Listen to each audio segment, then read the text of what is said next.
नमस्कार दोस्तों। स्वागत है आपका ट्रेडविज की एक और वीडियो में। आगे बढ़ने से पहले मैं आपको ये बता देना चाहता हूँ कि हम कोई सेबी रजिस्टर्ड एडवाइज़र नहीं है। यहाँ पर हम जो कुछ भी डिस्कशन करते हैं वो एक एनालिसिस के लिए होता है, एक अपनी अंडरस्टैंडिंग के लिए होता है। आप इसके बेस पर अगर कोई भी डिसीजन लेते हैं तो कृपया अपने फाइनेंशियल एडवाइज़र से ज़रूर सलाह करें। यहाँ पे जो भी स्टॉक्स डिस्कस किए जाते हैं वो इन्वेस्टमेंट के हिसाब से लॉन्ग टर्म के लिए डिस्कस किए जाते हैं, मिनिमम 2 ईयर 3 ईयर्स के हिसाब से डिस्कस किए जाते हैं। और उनमें हमारे अपनी पर्सनल होल्डिंग्स भी हो सकती है। तो कृपया इसको उस हिसाब से देखें कि आपको केवल स्टडी के हिसाब से एक व्यू दिया जा रहा है। उस व्यू को अगर आप अपनाते हैं, उस पर कोई ट्रेड लेते हैं तो वो आपकी अपनी एनालिसिस होगी और उसके लिए आप अपने फाइनेंशियल एडवाइजर से सलाह भी ले सकते हैं। इस वीडियो को अगर आपको क्लियर क्वालिटी में देखना है तो आपको लो रेजोल्यूशन पे देखना पड़ेगा, क्योंकि इसके लैपटॉप में कुछ प्रॉब्लम है जिसकी वजह से आपको ये लो रेजोल्यूशन पर ही क्लियरिटी दिखाई देगी। तो आगे बढ़ने से पहले हम चलते हैं। हम कुछ स्टॉक्स का आज डिस्कस करेंगे। ये देखेंगे कि किस तरीके की अपॉर्चुनिटीज कुछ स्टॉक्स में बन रही है। तो आगे चलते हैं। सबसे पहला स्टॉक हम देखेंगे एंजल वन।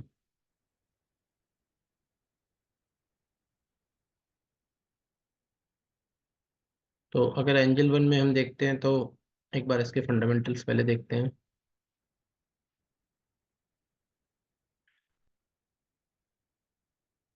तो एंजल वन के फंडामेंटल्स में अगर हम देखते हैं तो स्टॉक का पी 15 का है, आर ओ सी 38 का, आर ओ ई 43 का है। बहुत बढ़िया स्टॉक लगता है। बुक वैल्यू 362 की है और प्राइस टू बुक 5.77 है। तो अभी भी एक्सपेंशन की, बुक वैल्यू एक्सपेंशन की जगह लगती है। ग्राम नंबर 1068 का एंड इंट्रिंसिक वैल्यू 35676 की, तो अपनी इंट्रिंसिक वैल्यू से भी कहीं नीचे स्टॉक अभी ट्रेड कर रहा है। एफआई की होल्डिंग 15%, पब्लिक की होल्डिंग 35% के आसपास है। पब्लिक होल्डिंग थोड़ी सी इसमें ज़्यादा है। डीआई होल्डिंग 14% है। पैग रेशियो के हिसाब से भी अंडर वैल्यूड स्टॉक लगता है। डेट टू इक्विटी 0.84 है, जो कि ठीक है। कंपनी की एक बार प्रॉफिट ग्रोथ और टॉप लाइन की ग्रोथ और बॉटम लाइन की ग्रोथ देखते हैं। टॉप लाइन की ग्रोथ अप्रोक्सीमेटली 50% से बढ़ रही है एंड बॉटम लाइन की ग्रोथ भी 30% के आसपास ट्रेलिंग 12 मंथ पर है। और लास्ट ईयर 3 ईयर्स की 55% है, जो कि अच्छी है। आरओई भी कंपनी का 42% के ऊपर है।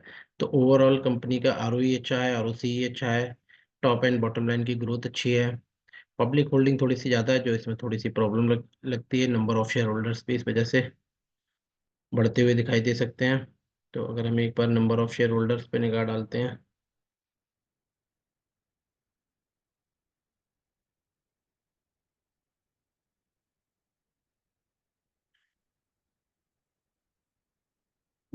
प्लीज।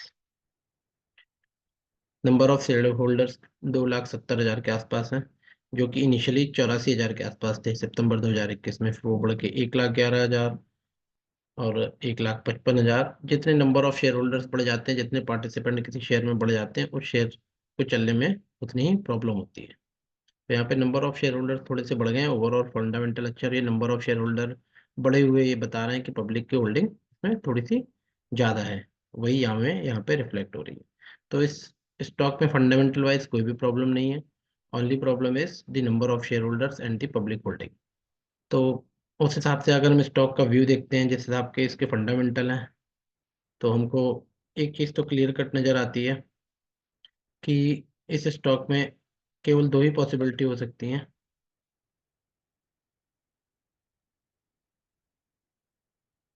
एक तो ये हो सकती है कि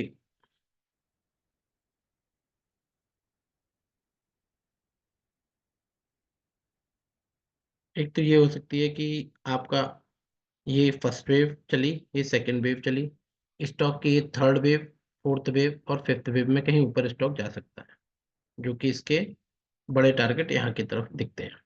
लेकिन अगर ये स्टॉक किसी भी वजह से इस फर्स्ट वेव की टेरिटरी में आता है तो इस स्टॉक के लिए वो और एक अच्छी गुड न्यूज़ होगी, क्योंकि इसका मतलब ये होगा कि अगर ये फर्स्ट वेव की टेरिटरी में यहाँ पे आता है तो इसका मतलब ये होगा ये थर्ड वेव नहीं, ये थर्ड वेव की इंटरनल फर्स्ट वेव थी ओनली। इसका मतलब इसकी थर्ड वेव की फर्स्ट वेव, सेकंड वेव और थर्ड की थर्ड अभी आनी बाकी है, जो कि बहुत बड़ी हो सकती है। और उसके बाद फोर्थ और फिफ्थ कंप्लीट करके इसकी थर्ड वेव कंप्लीट होगी। तो अगर मैं इसको ऐसे दिखाना चाहूँ कि एक बार इसको हम यहाँ पर, ये जो थर्ड वेव है ये यहाँ ना होके, अगर ये इस फर्स्ट वेव की टेरिटरी में आता है, अगर यहीं से स्टॉक रिवर्ट कर जाता है तो ये थर्ड वेव यहाँ पे मार्क करी जाए, क्योंकि अभी तक फोर्थ वेव फोर्थ वेव के लिए ये पॉइंट बिल्कुल करेक्ट है। फर्स्ट वेव की टेरिटरी में फोर्थ वेव तभी आ सकती है जब उसकी ये वेव थर्ड वेव ना होके थर्ड वेव की कोई इंटरनल वेव हो। तो अगर ये स्टॉक इस प्राइस बैंड को नीचे तोड़ता है तो ये स्टॉक के लिए अच्छी न्यूज होगी, क्योंकि उस केस में स्टॉक में अपसाइड बहुत बड़ी खुल जाएगी। और अगर यहाँ से जाता है तो उसकी अपसाइड केवल फिफ्थ वेव की रहेगी, इस तरीके की। अगर ये यहाँ से इसको तोड़ देता है, नीचे की तरफ आता है, तो इसका मतलब इसका स्ट्रक्चर फिर कुछ इस तरीके का बनेगा।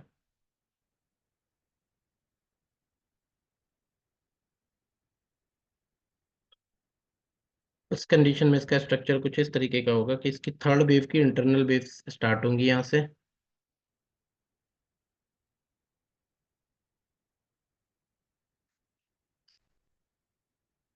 डिलीट करते हैं एक बार, डिलीट करते हैं। ठीक है। इस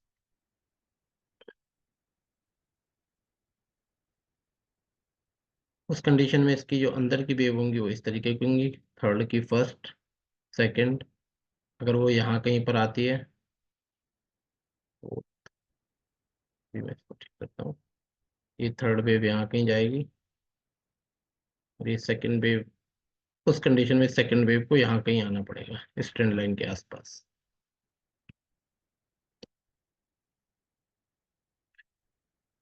तो ये, अगर ये इस सपोर्ट को तोड़ के इस ट्रेंड लाइन के आसपास कहीं आता है, इसका मतलब ये होगा कि इस स्टॉक की ये थर्ड वेव की इंटरनल फर्स्ट वेव भी मार्क हुई है, और ये सेकंड वेव में है। और इसके बाद इस थर्ड वेव की इंटरनल थर्ड वेव आनी अभी बाकी है, जो कि थर्ड की थर्ड होगी और वो बड़ी हो सकती है। उस कंडीशन में इस थर्ड वेव की टारगेट भी ऊपर तक चले जाएंगे, और उसके फोर्थ और फिर फिफ्थ वेव की मार्क होने के बाद इसकी थर्ड वेव कंप्लीट होगी, और फिर उसकी उस थर्ड वेव की एक फोर्थ वेव आएगी, जो कि ये यहाँ कहीं होगी।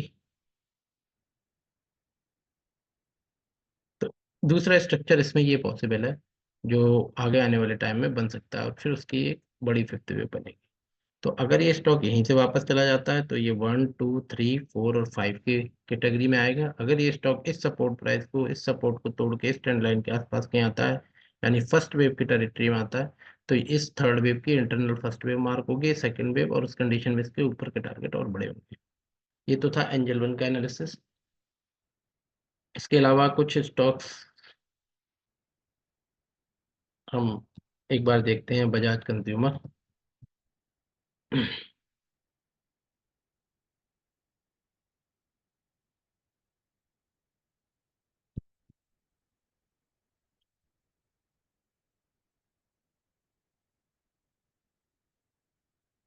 तो बजाज कंज्यूमर में जैसे कि हमने हमारी पोजीशन इस जगह की ली हुई है, तो मेरा ये मानना है कि बजाज कंज्यूमर ने अपनी एक इम्पल्स को पूरा कर लिया है, 1 2 3 4 एंड 5। अब पूरे नीचे से जो राइज आया इसकी एक करेक्शन होगी, और उस करेक्शन के बाद स्टॉक अपनी थर्ड वेव में ऊपर की तरफ चल सकता है। तो इस स्टॉक में जब भी आपको ये करेक्शन में नीचे की तरफ यहाँ कहीं के लेवल पर मिलता है, इस जगह के लेवल पर मिलता है, तो हमें इस स्टॉक में खरीदने के बारे में सोचना चाहिए। क्योंकि इस स्टॉक का अगर आप बड़ा चार्ट देखेंगे तो ये मल्टी ईयर का कंसोलिडेशन यहाँ पे हुआ है। तो इस स्टॉक को यहाँ से 20 30% नीचे अगर मिलता है तो उसमें एक बाइंग अपॉर्चुनिटी देखनी चाहिए। उसके बाद नेक्स्ट स्टॉक हम देखते हैं आर्चन केमिकल। आर्चन केमिकल में भी अगर आप देखते हैं तो आपको एक इस तरीके का एक पैटर्न दिखाई देता है। इसके फंडामेंटल एक बार देखते हैं।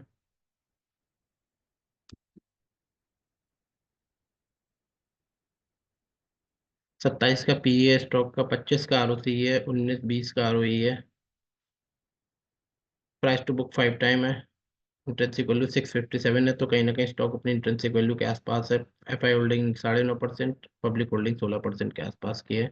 डेट टू इक्विटी नेग्लिजिबल है, फ्री कैश फ्लो वाली कंपनी है, और पैग रेशियो पे भी अंडर वैल्यूड है। स्टॉक में कोई भी कॉन्स नहीं है, कंपनी डेट फ्री है। प्रॉफिट ग्रोथ और एक बार टॉप लाइन की ग्रोथ और बॉटम लाइन की ग्रोथ देखते हैं। तो प्रॉफिट ग्रोथ 3 ईयर्स पे 22%, 5 ईयर्स पे 20% के आसपास की है। ट्रेलिंग 12 मंथ पे इसकी सेल्स ग्रोथ और प्रॉफिट ग्रोथ नेगेटिव है। आरओई 18% मिनिमम, और 3 ईयर और 5 ईयर पे अच्छा है, तो काइंड ऑफ साइक्लिक स्टॉक है। अभी ट्रेलिंग 12 मंथ पे इसकी प्रॉफिट, टॉप लाइन की ग्रोथ एंड बॉटम लाइन की ग्रोथ नेगेटिव है। तो इसको उस हिसाब से कंसिडर करना चाहिए कि एक साइक्लिक स्टॉक है। साइक्लिक सेक्टर का अगर सारे केमिकल सेक्टर के स्टॉक चलते हैं तो ये स्टॉक आउट परफॉर्म कर सकता है। और इंटरेस्ट रेट जैसे जैसे नीचे आएंगे उस केस में इसके आउट परफॉर्म करने की प्रोबेबिलिटी भी बढ़ती है। स्टॉक फंडामेंटली अच्छा है। ग्रोथ पैरामीटर ट्रेलिंग 12 मंथ पे नेगेटिव है। चार्ट के हिसाब से ऐसा लगता है कि इसकी फर्स्ट वेव और सेकंड वेव यहाँ पे मार्क हो गई है, थर्ड वेव यहाँ पे मार्क हो गई, फोर्थ वेव यहाँ पे मार्क हो चुकी है, और ये फिफ्थ वेव की तरफ चल रहा है। तो इस स्टॉक को भी देखा जा सकता है। इसके अलावा नेक्स्ट स्टॉक हम देख सकते हैं बेस्ट एग्रो।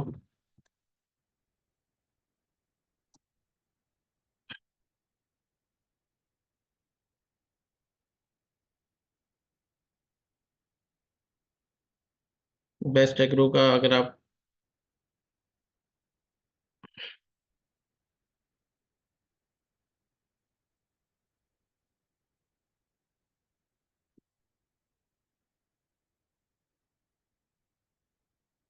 तो बेस्ट एग्रो में अगर हम इसको जूम आउट करके देखते हैं तो ये एक पूरी इम्पल्स वेव नीचे से चली थी, और उस इम्पल्स वेव का ए बी सी का पैटर्न यहाँ पे कंप्लीट होता दिखता है। इस इंटरनल पैटर्न में भी एक इम्पल्स इसकी कंप्लीट हो चुकी है, जो कि यहाँ कहीं पे दिखती है। ये एक इम्पल्स कंप्लीट हो चुकी है, और ये अभी सपोर्ट जोन में है। अगर ये स्टॉक इस सपोर्ट जोन को ऑनर करता है और इस ट्रेंड लाइन को ब्रेक नहीं करता तो यहाँ से इस स्टॉक का रिवर्सल हो सकता है। फंडामेंटल एक बार इस स्टॉक के देख लेते हैं।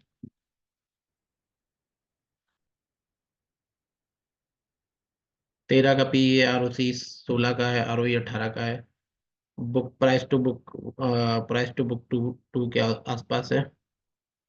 पब्लिक होल्डिंग इसमें थोड़ी सी ज़्यादा है, 40% के आसपास। तो इसको उस हिसाब से देखना चाहिए। F I holding 9%, D I holding 2.5% के आसपास है। प्रोमोटर होल्डिंग, पब्लिक होल्डिंग इस स्टॉक में थोड़ी सी ज़्यादा दिखती है। स्टॉक की प्रॉफिट एंड सेल्स ग्रोथ देखते हैं। 3 ईयर्स पे 27% एंड 3 ईयर्स पे बॉटम लाइन 42% है, बट ट्रेलिंग 12 मंथ पे बॉटम लाइन में नेगेटिव ग्रोथ है। तो स्टॉक को देख लेना चाहिए, बहुत बड़े इन्वेस्टमेंट के हिसाब से नहीं, बट बॉटम फिशिंग अगर करनी है तो छोटा मोटा इन्वेस्टमेंट कर सकते हैं। बहुत बड़े इन्वेस्टमेंट के हिसाब से अभी इसके फंडामेंटल में बॉटम लाइन की ग्रोथ नहीं दिखती है, और इसमें क्योंकि पब्लिक होल्डिंग ज़्यादा है तो उसको उस हिसाब से देखना चाहिए, बट चार्ट के पैटर्न के हिसाब से प्रोबेबल बॉटम बनता हुआ यहाँ पे दिखता है। नेक्स्ट स्टॉक देखते हैं वैभव ग्लोबल। वैभव ग्लोबल में अगर हम देखते हैं तो इसका पी अभी भी 40 के आसपास का है, बट चार्ट के हिसाब से ऐसा लगता है कि स्टॉक का या तो बॉटम बन चुका है, या फिर ये स्टॉक, वीकली चार्ट पे जाते हैं, 78-81% के रिट्रेसमेंट के आसपास दोबारा आ सकता है। अगर कभी किसी रिट्रेसमेंट में आपको ये स्टॉक 238 के आसपास मिलता है तो वहां पर इसका पी भी 30 के आसपास का होगा, 30 या 28-25 के आसपास के पी पे मिलता है इस इन जगहों पे, तो ये स्टॉक अपने बॉटमिंग आउट रेट पर मिलेगा। स्टॉक यहाँ से भी ऊपर जा सकता है, अगर अर्निंग आ जाती तो पी अपने आप करेक्ट हो जाएगा। तो अर्निंग के बेस पर पी करेक्ट हो जाएगा, या फिर प्राइस नीचे गिर जाएगा तो भी पी करेक्ट हो जाएगा। तो उस केस में हमें इस पर निगाह रखनी चाहिए। स्टॉक अच्छा है, पैटर्न भी काइंड ऑफ बॉटम आउट बना रहा है, डबल बॉटम यहाँ पे लग चुके हैं। चाहेगा तो इसको रिटेस्ट कर सकता है, एक और बॉटम यहाँ इस रेंज में बना सकता है। बट ओवरऑल स्टॉक के चार्ट के हिसाब से स्टॉक ठीक लगता है। पी वाइज स्टॉक थोड़ा सा महंगा है, 40 का पी दिखता है। बाकी इस स्टॉक में ऐसा 40 का पी, आर ओ सी 40 का, आर ओ ई 10 का, तो बॉटमिंग आउट वाले पैटर्न है, बट पब्लिक होल्डिंग भी ठीक है। तो यहाँ पे अगर देखा जा सकता है पार्शियल इन्वेस्टमेंट के हिसाब से आने को ये यहाँ तक आ सकता है 236 तक। बट अगर पैटर्न कंप्लीट हो यहाँ भी हो सकता है, क्योंकि डबल बॉटम यहाँ पे ऑलरेडी मार्क हो चुका है। तो आने वाले टाइम में इस चार्ट को अनफोल्ड होते हुए देखना पड़ेगा कि कैसे अनफोल्ड होता है, बट बॉटमिंग आउट पैटर्न इसमें दिखाई देते हैं। झील में भी एक सप झील को अगर हम देखते हैं तो ये भी एक सपोर्ट एरिया के आसपास दिखता है। अगर ये सपोर्ट टूटता है तो ये स्टॉक और भी नीचे जा सकता है। अगर ये सपोर्ट यहाँ पर नहीं टूटता है तो ये स्टॉक यहाँ से रिवर्सल भी मार सकता है। इसका कंफर्मेशन ऊपर 300 के रेट के आसपास आएगा। अगर नीचे तोड़ता है तो फिर इसकी फिर नेक्स्ट जगह 100 रुपये और 50 रुपये के आसपास मिलेगी। तो ये बहुत ही एक जोन है जहाँ पे कंसोलिडेशन चल रहा है। अब ये कंसोलिडेशन अगर ऊपर की तरफ ब्रेकआउट करता है तो ऊपर की तरफ टारगेट आ सकते हैं और रिवर्सल भी हो सकता है स्टॉक में। अगर नीचे जाता है तो यहाँ से स्टॉक आधा भी हो सकता है।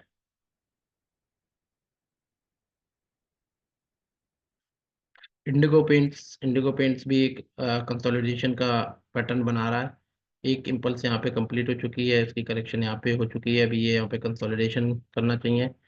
ये स्टॉक वैल्यूएशन के हिसाब से बहुत अट्रैक्टिव नहीं लगता। एक बार इसके फंडामेंटल देख लेते हैं। Indigo paints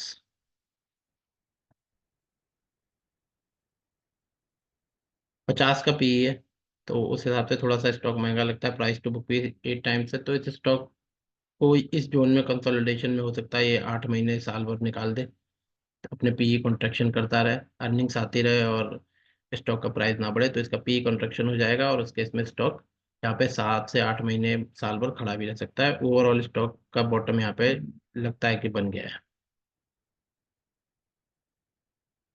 CCL products CCL products में एक इम्पल्स यहाँ से चलिए, 1 2 3, फोर्थ वेव में है स्टॉक, यहाँ से ऊपर की तरफ चल सकता है।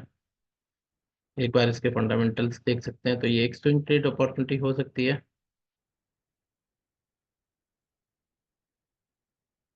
30 का पी, आरओसी 12 का, आरओई 15 का है। 0.97 पैग रेशियो के हिसाब से ओवर वैल्यूड लगता है, तो इस स्टॉक को हम ओवर अभी के लिए हम इस स्टॉक को कंसीडर नहीं करते हैं। और स्टॉक से देखते हैं एक अवंती फीड का चार्ट पैटर्न बहुत ही प्यारा बना हुआ है। अगर आप देखें तो इसने इस स्टॉक ने अपने इस पूरे कंसोलिडेशन का, जो कि अप्रोक्सीमेटली 2017 से 2024 तक के कंसोलिडेशन का पूरा ब्रेकआउट एक किया हुआ है। ट्रेंड लाइन का ब्रेकआउट, इनिशियल ब्रेकआउट इस स्टॉक में हो चुका है।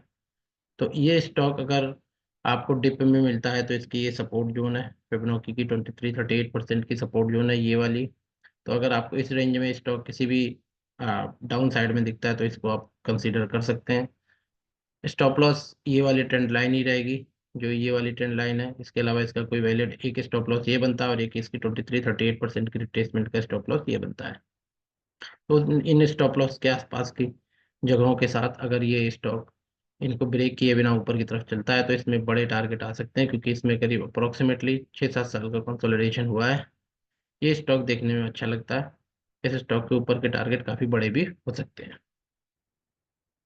बजाज कंज्यूमर बजाज कंज्यूमर का जैसे कि बताया था कि एक इम्पल्स कंप्लीट हो चुकी है, अभी ये करेक्टिव फेज में अपने इस जोन में आता है, तो यहाँ पर आप इसकी बाइंग अपॉर्चुनिटी देख सकते हैं। तो ये कुछ स्टॉक्स थे जिनको हमने डिस्कस किया था। अब इसके अलावा एक स्टॉक्स और हम देखते हैं, यथार्थ हॉस्पिटल।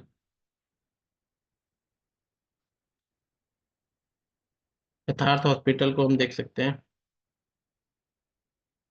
इस स्टॉक में अगर हम देखते हैं तो एक चैनल में ये स्टॉक पर अभी तक काम कर रहा है। नया स्टॉक है बट इसके फंडामेंटल्स अगर हम देखते हैं तो स्टॉक अच्छा लगता है। Overall I think hospital stock should go do well. तो यथार्थ हॉस्पिटल का पी 32 का है, आरओसी 23 का है, आरओई 21 का है। प्राइस टू बुक 4 टाइम्स है, which is fine. Industry P से नीचे है। पब्लिक होल्डिंग भी 20% के आसपास है। DI FI holding, promoter holding भी परफेक्ट है।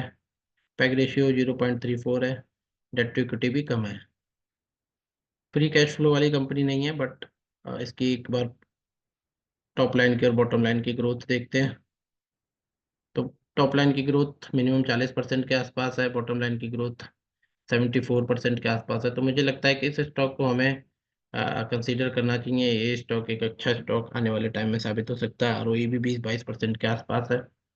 Stock overall growth, top line bottom line की growth, ROE, holding percentage, price to book और पी सब हिसाब से अच्छा दिखाई देता है। आने वाले टाइम में स्टॉक अच्छा परफॉर्म कर सकता है। तो इसको भी आप डिप में कंसीडर कर सकते हैं, नीचे की तरफ देखने के बारे में, लेने के बारे में सोच सकते हैं। इसके अलावा हम एक स्टॉक देखते हैं, आईडीएफसी फर्स्ट बैंक।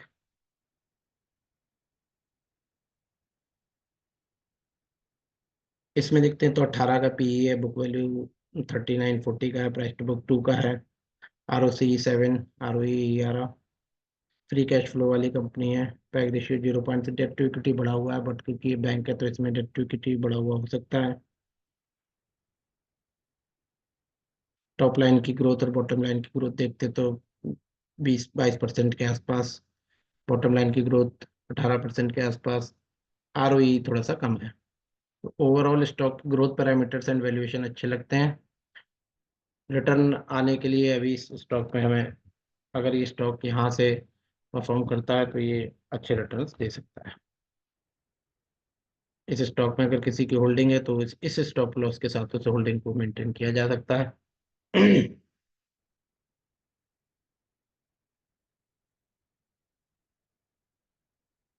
ये यहाँ पे कंसोलिडेशन हो रहा है, ये पूरा एक जोन है। इस जोन के नीचे अभी तक क्लोजिंग आई नहीं है। इस जोन के नीचे अगर क्लोजिंग आती है तो एक बार को एग्जिट कर सकते हैं, वरना ये स्टॉक ऊपर की तरफ ब्रेकआउट कर सकता है। अगर आप देखेंगे यहाँ पे एक ट्रायंगल बना रहा है ये ऐसे करके, और ये एक ट्रायंगल है, इस ट्रायंगल के ई का बॉटम यहाँ पे टच होता है। तो इस ट्रायंगल पैटर्न के हिसाब से भी अगर इसके टारगेट देखते हैं तो मिनिमम 126 के आसपास के आते हैं।